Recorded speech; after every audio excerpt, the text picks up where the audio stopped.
টানা সফরে যাত্রীদের গঙ্গাসাগরও ঘোরাবে রেল।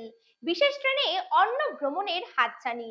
11 দিন ধরে ট্রেনের নানা জায়গায় ঘুরে দেখার সুযোগ এবার হাতের মুঠোয়। এই ঘোরানোর তালিকায় রয়েছে গঙ্গাসাগরও। এছাড়া রয়েছে পুরী, বারাণসী, অযোধ্যা সহ নানা তীর্থস্থান। ভারতীয় রেলের তরফে পর্যটকদের জন্য একটি বিশেষ ট্রেনের বন্দোবস্ত করা হলো। দেশের বিভিন্ন ধর্মস্থান ঘুরে দেখতে আগ্রহী পর্যটকদের জন্য একটি বিশেষ প্যাকেজ ঘোষণা করেছে রেল। এই যাত্রাপথে পর্যটকরা দুটি জ্যোতির্লিঙ্গ, গঙ্গাসাগর, পুরী সহ অন্যান্য তীর্থস্থান ঘুরে দেখতে পারবেন। আগামী 4 নভেম্বর মধ্যপ্রদেশের ইন্দোর থেকে ভারত গৌরব পর্যটক ট্রেন চালু হতে চলেছে। মধ্যপ্রদেশের তীর্থযাত্রীদের এই ট্রেন ধরতে সুবিধা হবে। আইআরসিটিসি দ্বারা ভারতীয় রেলের এই পুরো যাত্রাপথটি পরিচালনা করা হবে।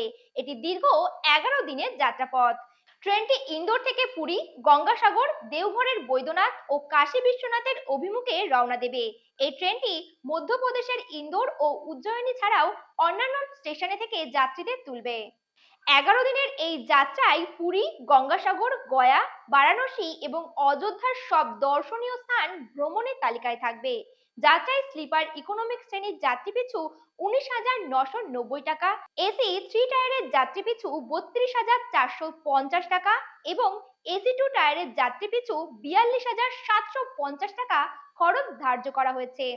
যাত্রীরা বিশেষ এলএইচবি র্যাকে আরামদায়ক যাত্রা, খাওয়া দাওয়া, লাক্সারি বাসে ভ্রমণ, হোটেলে থাকার ব্যবস্থা, যাত্রী বীমা থেকে নানা পরিষেবা সহ সব রকম সুবিধা পাবেন। ভারতীয় রেলের এই নতুন ভাবনায় এক অন্যরকম সফরের আনন্দ উপভোগ করতে পারবেন যাত্রীরা। দেখছিলেন দেশ বিদেশ। নমস্কার।